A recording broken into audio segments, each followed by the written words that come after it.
Welcome back.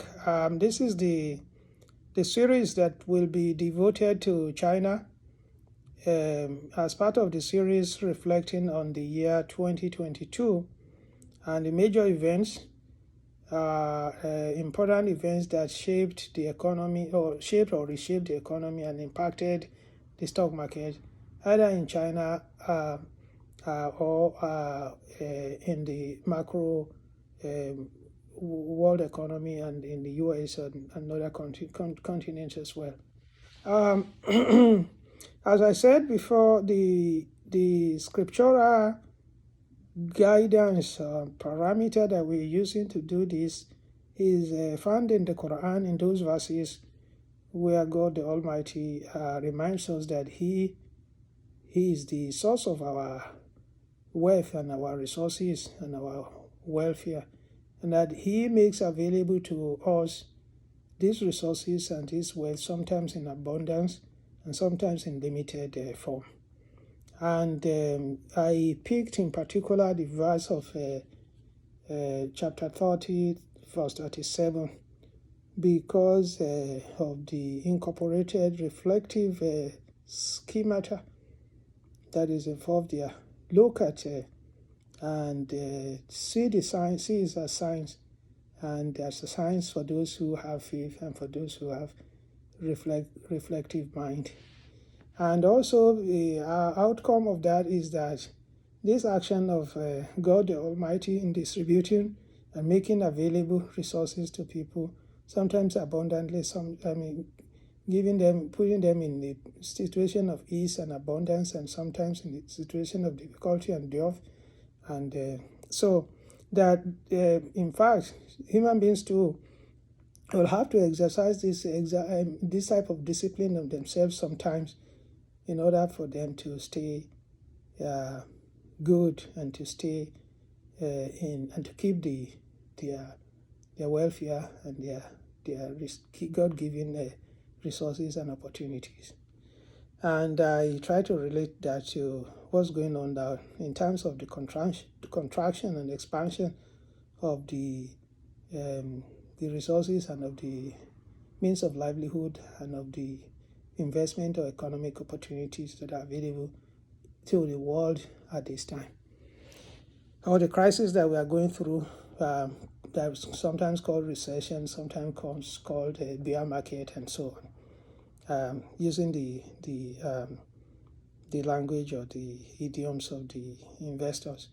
So let's go back to that verse again, and other verses like in chapter 17, Al-Isra or Shura or other places, and we can see specific details or minute details that enable us to see why this theme is repeated this much in the Quran, and what the specific details that we can put together that will constitute, that give us a wider or a broader perspective or understanding of what's been talked about, and that we can relate to our economic and investment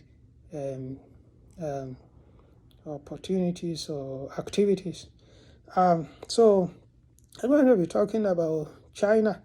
Historically, I first learned or became interested in China and the Chinese people through some of the from the literature, from Islamic literature, from their history and from their position in the world geographically and so on, and for the possibility that it could be a land of knowledge and a land of one of the ancient people.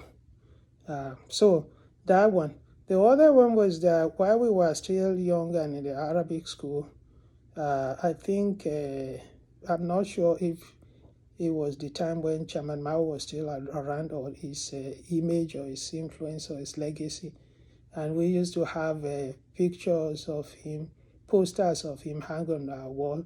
And we used to have a picture of the Chinese people, especially the young and the women, working in the field, wearing this large hat and toiling, and then trying to create a new industrial revolution. It's surprising that a country this large, such as in Chinese or China or India, were able to feed themselves through their own labor. Those are some of the lessons, and they began to produce goods that were considered to be rather substandard, or not of high quality. And we used to buy their sneakers or their tennis, and then again when I came to the Middle East, and then I found myself in the market that is stratified, so that when you go to the market, you're looking for goods of three kinds. Goods manufactured from what country? From Japan, from America, from the United States, and from China.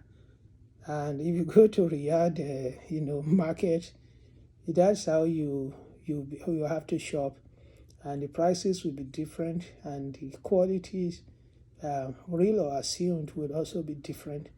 And China started rising, and then through all that stage, it was still like a backwater country. But within a period of time that is now more than one generation, he's been projected itself, and is moved, and is come out to occupy a front line among the industrial or economically prosperous countries. So we're not going to go too much into that detail. I just cited this as examples of how.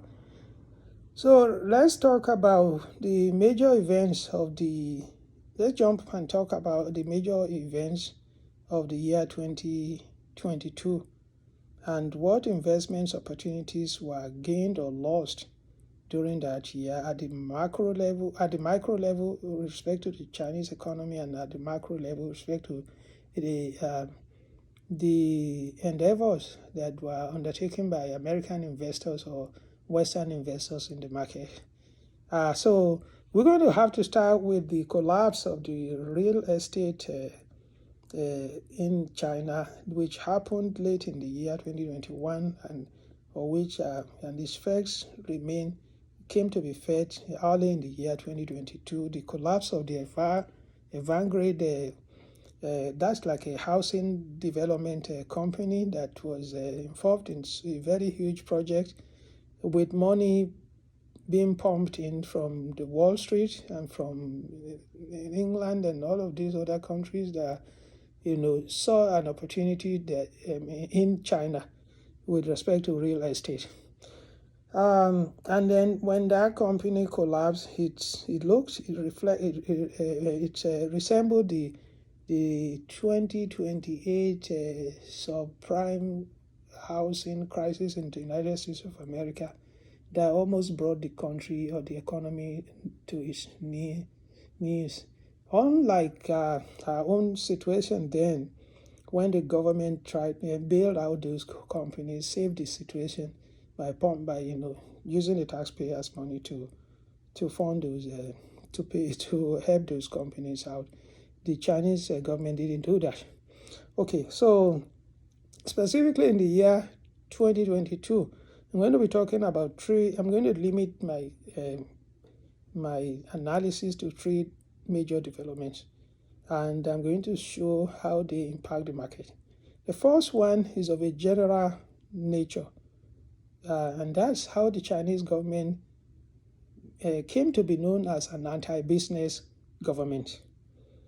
The issues that are involved in that are so complicated and so multi-layered, but from the perspective of the West, Chairman or President Xi Jinping came to be known later as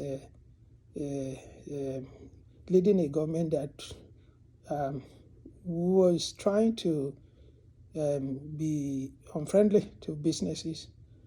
And that one of the features of that was that the Chinese government was trying to regulate the market, especially, and it was trying to regulate the market and trying to promote an economy that, let me use our own similar phrasing of this, a market or a Wall Street that works for everyone. We are also struggling with the fact that businesses have taken over our life, and they're working for the rich and for the few, and for the in America, the 1% or the 3% controls everything financially. So the Chinese government was trying to, because they have these communist, socialist backgrounds and approach and worldview. We assume that what's good for the goose is always going to be good for the gander. But once the foundations, the philosophy behind an activity or is different, then you can expect different approaches and different results as well. But sometimes you can even have similar results without. So they were trying to get into the business of their largest corporations, their largest businesses, like those that control the e-commerce, like Alibaba, like Tencent, and they were trying to make sure that monopoly is not pursued to a degree that is going to hurt the national economy and the common people. We seem to have crossed that bridge, and it's difficult for us to go back to that, but it keeps coming up too, even here. So as a result of that, the Chinese government and that led to the combination of the collapse of the real estate system and the government attempt to regulate the market and tell business how to run their business. Was the reasons behind the perspective from the West that China is no longer infestible, that the Chinese market is no longer infestible. And our analysts here came to divide it into three groups: the China hawks, and the China doves, and the China, what I would call China neutral. Okay, so I'm going to move further from that and talk about another major event. And then I will come back and talk about specific stocks that were impacted. Another major event of the year was the